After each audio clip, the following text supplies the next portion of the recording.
자, 개장 시황 살펴보도록 하겠습니다. 시간 많이 지났네요. 바로 만나보도록 하죠. 유선남님, 안녕하세요.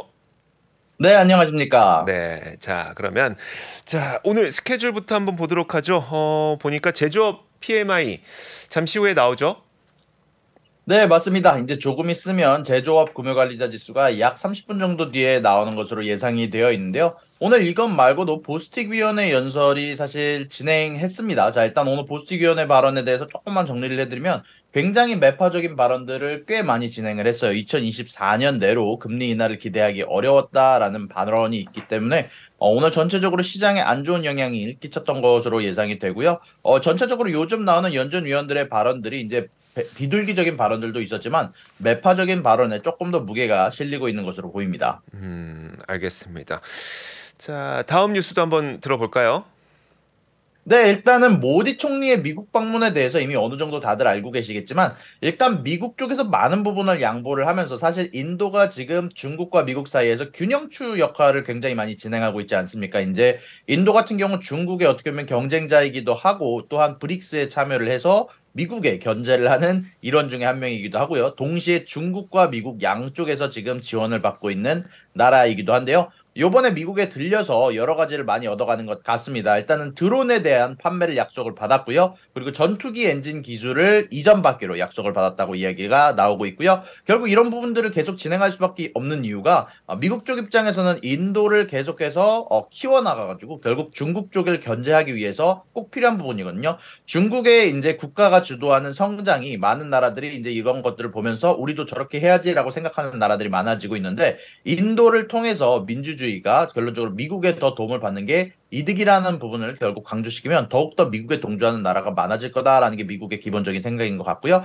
그리고 기본적으로 인도와 중국 사이에서 지금 경쟁 중인 어떻게 보면 이 국경 사이에서 지금 현재 감시 체제를 좀 늘림으로써 중국의 확장을 막을 수 있다라는 이야기도 많기 때문에 결국 이런 부분들을 다 포함을 해서 중국에 대한 견제로서 어쩔 수 없이 지금 많은 부분들을 양보하고 있는 것으로 보입니다.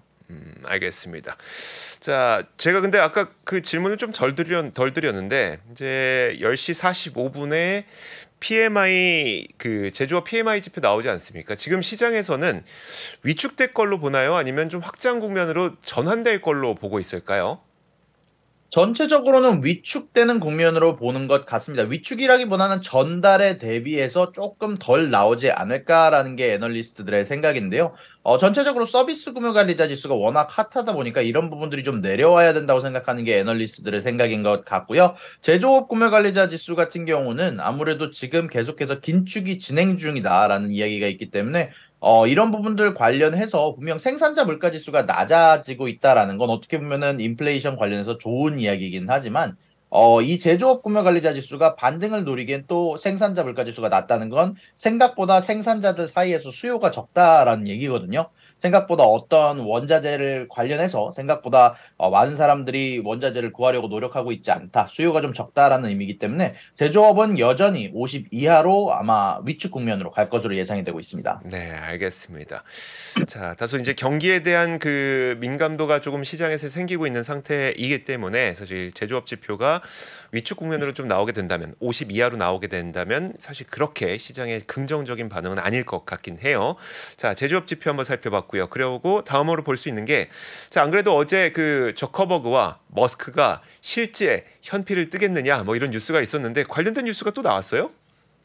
네, 계속해서 재미난 뉴스가 지금 일어나고 있는데 이거에 대해서 좀 배경을 좀 설명을 해드리면은 이제 원래는 페이스북 쪽에서 이제 주커버그 쪽에서 이제 스레드라는 어떻게 보면 트위터의 경쟁자가 될 수 있는 소셜 미디어를 출시로 하는 게 사실 좀 갈등의 계기가 되는데요. 이런 이야기가 나온 이후에 이거를 일단 일론 머스크를 이제 태깅을 하면서 트위터에서 어떤 사람이 일론 머스크가 주커버그가 이제 주짓수를 한다는데 일론 머스크가 조심해야 되겠다라는 이제 우스꽝스러운 댓글을 달았는데 일론 머스크가 거기에 대댓글을 달면서 나는 언제든지 주짓수로 뭐 붙을 수 있다. 일론 머스크와 주커버그 붙어도 괜찮다라고 일론 머스크가 댓글을 달았고요. 그 이후에 주커버그가 언제든지 말만 해라라는 이야기를 한 이후에 둘의 이제 대결이 성사되는 것처럼 보였는데 재미난 건 오늘 나온 게 UFC 회장이 오늘 발표를 했다고 합니다. 오늘 머스크와 주커버그와 이야기를 나눴는데 실질적으로 이거는 완전 가능하다. 실질적으로 성사시켜 보겠다라고 이야기를 하면서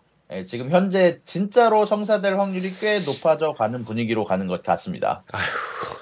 참네. 아, 글로벌 이 빅테크 기업들의 CEO들이 뭐 하는 겁니까, 지금? 참, 이런 데 신경 쓰지 마시고 좀 주주들 더 신경 쓰셔야 될 것 같은데, 지금. 자, 어쨌든 뭐 재밌는 뉴스들이 계속 나오고 있으니까 저희가 뉴스 나오면 또 전해드리도록 하겠습니다. 자, 그리고 어제 파월 의장의 좀 발언이 또 매파적이었어요. 네, 계속해서 똑같은 이야기를 반복을 하지만 결론적으로는 매파적인 기조를 유지하는 부분이기 때문에 시장에 긍정적일 수는 없었는데요. 인플레이션 목표가 아직도 멀다라고 이야기하면서 올해 최소 2번 정도의 인상이 있지 않을까라고 의견을 내기도 했고요. 최종 금리 수준이 분명히 가깝지만 금리 인상을 더 해야 한다고 발표를 하기도 했고, 사실 최근에 나왔던 연준 위원들의 발언들이 좀 재미난 건 금리 인상이 없다라는 말은 하지는 않았지만 금리 인상을 조금 기다릴 필요는 있다. 비둘기적인 발언조차도 아마 금리 인상을 좀 기다릴 필요가 있다라고 얘기를 했기 때문에 아무래도 이번에 안에 한 번 정도의 금리 인상은 더 있지 않을까라는 게 지금 현재 시장의 대부분의 생각인 것 같고요. 그럼에도 불구하고 요즘 좀 재미난 게 요즘 채권 금리가 또 떨어지고 있습니다.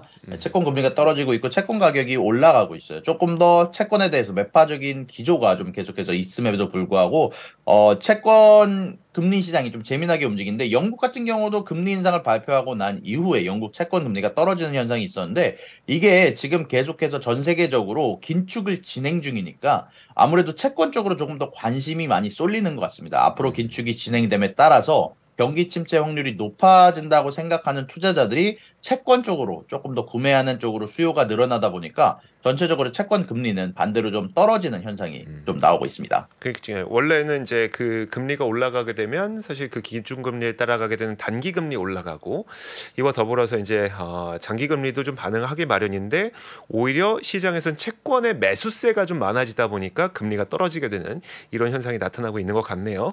자, 알겠습니다. 그리고 다음 이야기 한번 들어보도록 할 텐데 그 미국에서 오피스용 부동산 문제가 계속 좀 나빠지고 있는 상태예요. 네, 오피스용 부동산 문제는 사실 지금도 계속 진행 중인데요. 아무래도 저번 달 기준으로 좀 나아졌다라고 얘기를 하긴 했지만, 이번에 파월이 나와서 얘기한 것처럼, 이번에 파월이 FOMC에도 한번 언급을 하긴 했었거든요. 아무래도 상업용 부동산이 타격을 받는 거는 불가피해 보인다라는 식으로 얘기를 하기도 했고, 뭐 그런 부분들을 감안을 하고 금리 인상을 진행할 거다라는 식으로 이야기를 하기도 했고, 오늘 블룸버그에서 가장 헤드라인에 뜬 뉴스인데요. 2040년까지는 아무래도 오피스용 부동산 내에서 커다란 수요의 상승이나 가격의 상승을 보기는 어려울 것 같다라는 이야기가 진행 중이면서 또 블룸버그에서는 이렇게 얘기를 했습니다. 지금 오피스용 부동산이 계속 비어 있는 현상은 아마 티킹 타임범이라는 표현을 많이 썼는데 이게 무슨 소리냐면 곧 터질 시한폭탄 같은 존재다라고 이야기를 했습니다. 자, 이런 부분들 관련해서 아무래도 지금 당장 주거용 부동산은 또 분위기가 다르지만 주거용 부동산은 반대로 파월이 이번에 FOMC에서 이야기를 할 때 바닥을 찍고 조금이나마 상승할 수도 있다라는 표현을 썼지만 아무래도 오피스용 부동산 자체가 계속해서 사람들이 오피스 쪽으로 돌아와야 되는데 아직까지는 사람들이 오피스로 돌아가는 걸 기피하는 현상이 진행 중이다 보니까 전체적으로 오피스의 수요 자체가 줄어드는 모습입니다.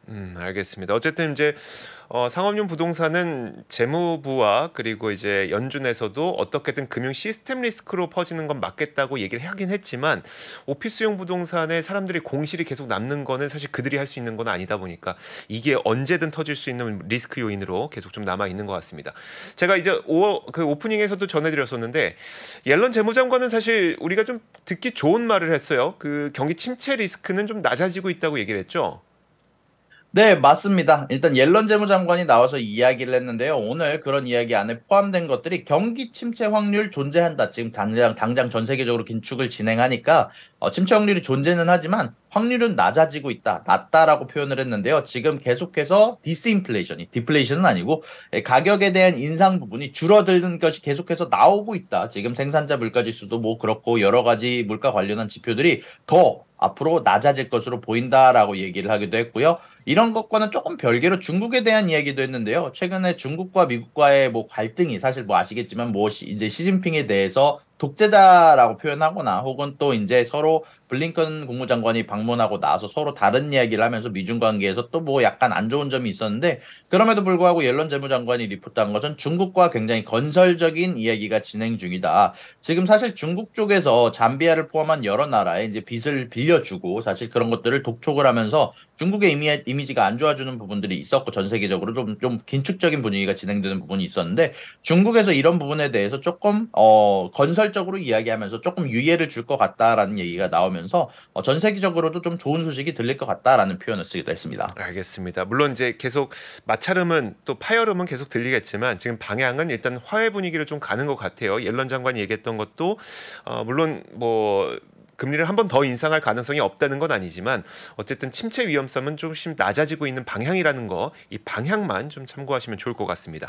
자, 개별 기업 이야기 한번 해볼 텐데 포드가 다시 좀 감원 계획을 세우고 있다는 소식이 있더라고요. 네, 맞습니다. 어제까지만 하더라도 사실 9.2 빌리언 달러에 대한 자금을 지원받으면서 이제 SK와 같이 공장을 짓는 거에 새로운 금액이 수혈되었다라는 표현이 나오기도 했었는데, 사실 이런 부분들은 중국을 뭐 견제하기 위한 미국의 어느 정도 보조금 정책이었는데, 이런 뉴스가 나온 지 뭐 하루도 안 돼서 뭐 포드 쪽에서 새롭게 감원을 진행할 것이라고 이제 발표를 하기도 했습니다. 자, 일단은 이런 부분들 관련해서 뭐 전기차 관련해서는 그럼에도 불구하고 저는 조금 더 앞으로 뭐 몇 년간은 좀 불리시하게 되지 않을까라는 생각이 좀 드는데요. 아무래도 미국 쪽에서 지금 저렇게 중국을 견제하기 위해서 저렇게 전기차에 투자를 하는 게 아마 지금 당장 여러모로 계속해서 진행될 전체이기도 하고요. 중국 쪽에서도 재미난 게 사실 이번 주에 전달해드리긴 했지만 거의 어마어마한 돈을 지금 부양책 대신에 어떻게 보면 아까 일부에서 말씀해 주신 것처럼 선택과 집중을 통해서 선택한 영역이 전기차라는 생각이 좀 들거든요. 이제 아무래도 그러다 보니까 아마 단기적으로는 악영향이 있을 것 같지만 아마 중장기적으로는 전기차 쪽에서 계속해서 이제 정부들의 현금들이 들어오는 부분들이 계속될 것 같다라는 생각이 좀 드네요. 사실 정부 정책은 따라가는 게 맞습니다.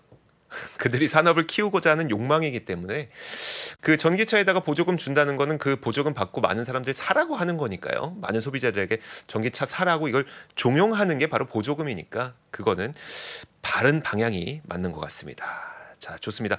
뭐 해고한다고 하지만 어쨌든 이제 포드도 전기차를 계속 좀 강화한다는 움직임으로 보면 될 것 같고요. 자, 그리고 리튬이 아무래도 이제 전기차가 보급되면 될수록 리튬의 사용량은 많아지게 될 텐데 리튬 업계에서 전기차 보급이 너무 빨라지고 있어서 곧 리튬 공급이 못 따라갈 것 같다는 우려의 목소리를 내놓고 있더라고요.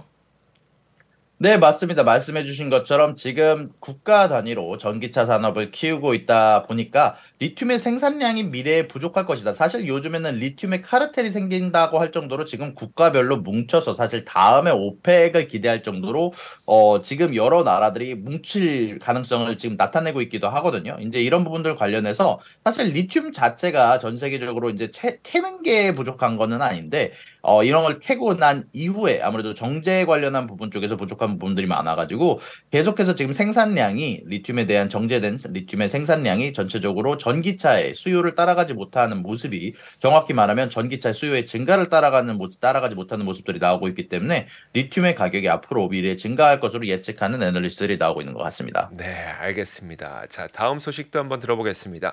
그 아이온큐라고 하는 기업이 있는데 이 기업이 부킹 가이던스를 상향했다고 하는데 어떤 기업이고 이게 무슨 내용인가요? 네, 일단 아이온큐는 양자 컴퓨터를 개발을 하고 있는 기업이고 사실 한국 분들이 정말 많이 가지고 있는 회사 중 하나인데요. 자, 이 회사에서 부킹 가이던스라는 걸 25%를 상향을 했습니다. 정확히 말하면 매출이 상향 조정된 것은 아니고요. 이 부킹 가이던스라는 것은 뭐냐면은요. 일단 아이온큐 같은 기업은 혹은 뭐 건축을 하는 기업 자체는 예를 들어서 우리가 뭐 건축 기업이 어떤 것들 물건을 지어지는데 시간이 오랫동안 걸리다 보니까 그런 것들을 미리 예약하는 어느 정도 앞으로 미래에 받을 돈을 적어놓는 부킹 가이던스라는 게 존재를 합니다. 이런 부분들 관련해서 아이온큐 쪽에서는 이 양자 컴퓨터 관련해서 지금 이 미리 예약을 받아놓는 부킹 가이던스 자체가 25% 정도 상향 조정 받았다라고 최근에 발표를 했는데요. 결국 이런 부분들이 미래에 대한 매출의 상승으로 이어지기 때문에 이런 부분들에 대해서 지금 주주들의 반응은 굉장히 좋은 모습들을 보여주고 있습니다. 그럼 예약금이 들어온 거예요? 아니면 예약금은 안 들어오고 그냥 이제 주문만 들어온 거예요? 주문만 들어왔다라고 보는 게 맞는 것 아, 같습니다. 주문만. 알겠습니다. 자, 아이온큐 뉴스 들어봤고요. 자, 개별주 소식들 몇 개 준비해 주셨네요. 네, 맞습니다. 사실 중요한 뉴스들이 조금 포함이 돼 있어서 오늘 절대 미스할 수 없는 소식들을 좀 갖고 와봤는데요.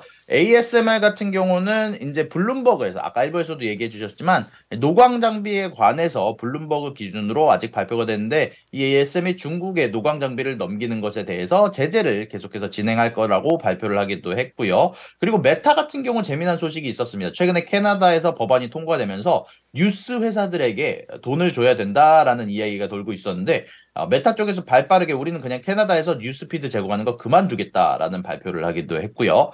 구글 시트 쪽에서는 최근에 이제 사실 엑셀이나 여러 가지 뭐 엑셀 시트를 만드시다 보면 AI가 뭔가 다 해줬으면 좋겠다 싶은 부분들이 있는데 구글 시트 쪽에서 그런 것들을 적극적으로 이제 활용하기 위해서 AI 기술을 구글 시트에 도입을 한다라고 발표를 하기도 했고요. 그리고 버진 갤럭틱이 최근에 굉장히 좋은 모습을 보여주다가 오늘 아주 극적으로 하락한 모습들을 보실 수 있는데 그 이유는 버진 갤럭틱에서 유상증자 계획을 발표를 했습니다. 약 400밀리언 달러 가까운 유상증자 계획을 발표를 하면서 전체적으로 버진 갤럭틱의 주가가 떨어지는 모습들이 나왔네요. 400밀리언 달러면 4억 달러 정도 되니까 우리 돈으로 치면은 거의 한 5,400억 원? 5,400억 원 정도의 유상증자를 또 한다는 얘기네요. 그것 때문에 버진 갤럭틱 주가가 하락하고 있다는 소식도 한번 들어봤습니다. 그 ASML 있잖아요. ASML이 6월 30일까지 그 규제가 다시 된다는 얘기인가요? 이제 6월 30일부터 이제 노광 장비에 대한 판매를 중단을 한다라는 얘기겠죠. 알겠습니다. 알겠습니다. 자, 마지막으로 한 가지만 더 보죠. 카맥스라는 기업이 실적을 발표했네요. 네, 맞습니다. 사실 최근에 중고차 가격들이 굉장히 특히 소매 가격은 올라가고 도매 가격은 내려가는 현상들이 있었는데요. 특히 최근에 나왔던 CPI 데이터에서 4%가 넘는 물가 상승률을 보여주면서 안 그래도 잘 나올 거라는 예상치는 굉장히 많은데 실질적으로 매출과 EPS에서 어마어마하게 상승하는 모습들이 있었습니다. 특히 EPS 같은 경우는 예상치의 거의 2배에 가까운 모습이 나와주면서 지금 현재 많은 애널리스트의 예상치를 크게 뛰어넘는 모습들이 보여줬는데요. 프리마켓에서 8% 이상 상승하면서 좋은 모습을 보여주기도 했고요. 그리고 이런 부분들 관련해서 중고차의 도매 가격은 낮아지는데 소매 가격은 올라가는 현상 자체가 사실 언제까지 유지될지는 모르겠지만 메나임 지수 상대로는 최근에 떨어지고 있는 모습들이 나오고 있는데 이런 부분들이 소매 판매까지 빠르게 반영이 되었으면 하는데 아직까지는 그 반영 속도가 굉장히 느는 것 같습니다. 네, 알겠습니다. 자, 이렇게 저희가 이야기를 나누고 있는 동안 미국 시장이 개장을 했습니다. 미국 증시의 움직임, 장 초반 분위기 한번 살펴보도록 하죠. 자, 화면과 함께 보도록 하겠습니다. 물론 저희가 뭐 오프닝에서 옐런 장관 이야기도 하고 했고 그리고 침체 위험성 낮아진다고 했고 하지만 일단 그 영국에서 50bp 좀 깜짝 금리 인상했던 게 시장에 좀 큰 부담이 되고 있는 것 같고요. 그리고 매파적인 발언 기조가 계속 나오고 있다는 것도 시간에 약간 부담이 되고 있는 것 같고 또 한 가지가 시장에서는 이제 너무 빠른 시간에 가파르게 올랐다. 이런 부분들도 시장에 다시 또 부담 요인이 되고 있습니다. 그러다 보니까 3대 지수 모두 하락한 채 출발을 했어요. 자, 지수 보도록 하겠습니다. 나스닥 지수가 1% 넘게 하락한 채 출발했고요. 다우가 0.8%, S&P 500도 0.87% 정도 하락으로 출발했습니다. 전체적인 시장 분위기를 한번 보도록 하겠습니다. 어제 장 출발할 때까지만 하더라도 하락 출발했었던 테슬라가 어제는 결국 장 마감 종가에는 1% 넘게 올랐었죠. 하지만 오늘 다시 한 1.2% 하락하고 있습니다. 엔비디아도 마찬가지였는데 엔비디아도 뭐 출발할 때 마이너스였다가 장 후반으로 가면 갈수록 플러스 전환이 됐었죠. 오늘은 0.7% 하락합니다. 지금 사실 뭐 딴 거 좀 잠시만요. 다른 게 아니라 그냥 전체적으로 시장 분위기가 약간 불긋불긋합니다. 전체적으로 시장 분위기가 안 좋고 기술주, 은행주, 반도체주, 뭐 에너지주, 커뮤니케이션주 가릴 것 없이 지금 전체적으로 마이너스가 나타나고 있어서 시장이 그동안 올랐던 것에 대한 차익 실현 매물이 좀 나오고 있다. 이렇게 보시면 될 것 같고요. 자, 몇 가지 종목의 움직임 한번 보도록 하겠습니다. 자, 지금 이 종목 가운데 저는 아마존을 먼저 한번 보고 싶어요. 자, 아마존 한번 보겠습니다. 어제 꽤 많이 올랐죠. 거의 한 4% 정도 올랐고요. 그리고 오늘도 다른 종목들 빠지는 거에 비해서는 그렇게 크게 빠지고 있지 않습니다. 오늘 움직임 살펴보면은 0.17% 약보합권이니까 자, 그러면 아마존이 도대체 무슨 좋은 발표를 했길래 이럴까 보면요. 어제 아마존이 1억 달러 정도를 투자해서 자체 클라우드 서비스죠. AWS에다가 인공지능 혁신센터를 구축할 계획이라고 밝혔습니다. 마이크로소프트랑 그리고 구글도 지금 클라우드 서비스의 생성형 AI를 접목하는 모습을 보여주고 있죠. 그래서 클라우드 고객을 계속 끌어들이려고 하는데 아마존도 똑같습니다. 본인들의 클라우드 서비스 AWS에다가 생성형 AI 서비스를 붙이겠다는 겁니다. 이렇게 해서 더 많은 클라우드 고객을 유치하겠다라는 발표와 함께 4% 어제 상승했고 오늘도 뭐 다른 종목들에 비해서는 하락폭이 크진 않습니다. 한 0.28%, 0.26% 정도 하락하고 있으니까요. 그렇게 큰 문제는 없을 것 같습니다. 자, 그리고 자, 버진 갤럭틱에서 4억 달러 정도 유상증자를 하겠다고 했으니까 그게 주가에 얼마나 큰 영향을 미치고 있는지 한번 보도록 하겠습니다. 물론 옛날에는 관심 좀 많았다가 요즘엔 그렇게 관심 있는 종목은 아닌데 지금 이렇게 올랐을 때 보시고 있는 것처럼 거의 한 6달러 이상으로 급등했을 때만 하더라도 상업용 우주 비행을 다시 할 거다라는 이야기가 나왔기 때문이었었는데요. 그 다음에 뭐 차익 실현 매물 나오더니 그리고 지금은 유상증자 얘기까지 나오게 되니까 14.7% 정도 급락세 나타나고 있습니다. 사실 돈도 벌지 못하고 있는데 상업용 우주 여행을 한다고 해도 지금 큰 돈을 벌 가능성도 낮죠. 유상증자 가능성은 계속 염두를 두셔야 될 것 같으니까요. 버진 갤럭틱은 약간 좀 시간을 많이 둬야 되지 않을까 싶습니다. 자, 그리고 오늘 마지막으로 좀 소개해드리고 싶은 기업은 어차피 리튬이 부족할 거라는 이야기가 계속 나오고 있으니까요. 업계에서도 나오긴 있으니까 리튬 관련 기업들을 좀 소개만 해드리도록 하겠습니다. 뭐 이게 기업이 좋다 말다 이게 아니라 미국 시장에 상장되어 있고 여러분들이 실제 매매할 수 있는 기업들을 소개만 좀 해드리도록 하겠습니다. 제일 유명한 건 뭐 여러분들도 다들 아시겠지만 엘버말일 겁니다. 엘버말은 미국 최대의 그냥 북미 지역 최대의 이 그 리튬 광산 기업이라고 보시면 될 것 같고 엘버말이라고 하는 기업이 있고요. 자, 다음으로 볼 수 있는 건 칠레 광산 기업이죠. SQM이라는 우리는 이 티커로 알고 있습니다. SQM이라는 기업인데 자, SQM이라는 기업이 있고요. 사실 이 기업들 말고도 저는 한 3개 기업들을 항상 같이 보고 있거든요. 어떤 기업이냐면 자, 이 기업입니다. 리벤트 코퍼레이션이라고 해서 티커가 리튬입니다. 이 기업도 이 광산 기업이고요. 이 기업도 뭐 알고 계시면 좋을 것 같아요. 그러니까 관련 기업들을 소개만 해드리는 겁니다. 뭐 엘버말, SQM 이것뿐만 아니라 다른 기업들도 있다는 걸 좀 보여드리고 싶은 거고요. 또 제가 항상 같이 보는 기업은 리튬 아메리카스라고 하는 기업입니다. 이 기업도 마찬가지로 광산 마이닝 기업이고요. 자, 마지막으로 볼 수 있는 게 이 기업은 아마 좀 많이 들어보셨을 텐데 피드몬트 리튬이라고 하는 기업입니다. 이 기업도 리튬 광산 기업으로 언급될 때는 항상 보는 저는 그런 기업이 있기 때문에 리튬 광산 기업으로 이런 기업들이 있다. 이 정도 알고 계시면 좋을 것 같습니다. 자, 제가 초반 분위기 한번 살펴봤는데요. 유선남님께서 한번 정리해 주실 게 있을까요? 네, 오늘 재미난 게 오일 쪽이 계속해서 가격이 떨어지고 있는 모습들이 나오고 있고 그에 따라서 에너지주들이 지금 계속해서 영향을 받고 있는데요. 재미난 건 어저께 오일 제거 발표가 됐을 때 예상치보다 크게 낮았음에도 불구하고 오일 가격이 계속 하락하고 있다는 건 결국 시장이 긴축, 경기 침체에 베팅하는 회사들이 계속해서 많아지고 있다라는 소리다 보니까 전체적으로 오늘 주식시장에도 그런 부분들이 나타나고 있는 것 같고요. 전체적으로 전 세계적으로 긴축 기조가 나타나다 보니까 경기 침체 우려가 증가하고 있다라는 점이 계속해서 상승 기조를 꺾고 있는 것 같습니다. 알겠습니다. 자, 그리고 마지막으로 스타벅스도 오늘 하락하고 있는데 미국 내 150개 매장에서 스타벅스 그 근로자들의 노조 파업이 있다고 합니다. 이런 것들도 좀 주가 하락 요인으로. 그러니까 이게 시장 분위기가 안 좋을 때는 계속 나쁜 뉴스가 좀 더 부각이 되고요. 시장 분위기 좋을 때는 나쁜 뉴스 있어도 좀 좋은 뉴스들이 더 부각되는 그런 측면들이 있는데 오늘은 다소 나쁜 뉴스들이 많이 떠오르고 있는 것 같습니다. 자, 미국 시장 개장 상황 유선남과 함께 살펴봤고요. 오늘도 말씀 고맙습니다. 감사합니다. 네. 자, 저희 글로벌 라이브도 여기서 인사를 드리도록 하겠습니다. 근데 요즘에 보시면 여러분들 아시겠지만 초반 분위기 나빠도 후반으로 가면 갈수록 좋아지는 일들도 참 많아서 뭐 글쎄요. 꼭 희망을 잃어야 되나 이런 생각이 듭니다. 여러분 주말 잘 보내시고요. 오늘 좋은 밤 보내시고 저희는 다음 주 월요일에 뵙도록 하겠습니다. 고맙습니다. 장 시작 전부터 종료까지 쏟아지는 수많은 뉴스와 정보들. 이 중에서 어떤 것이 투자에 정말 도움이 되는 정보일까요? 3프로의 증시 셔터맨 박근영 마스터가 직접 정보를 선별하고 투자의 힌트를 드립니다. 시간도 아끼고 투자 아이디어도 얻는 시간, 박근영 부장의 마켓 힌트와 함께 하세요. 자세한 사항은 3프로 TV 앱과 홈페이지를 확인하세요.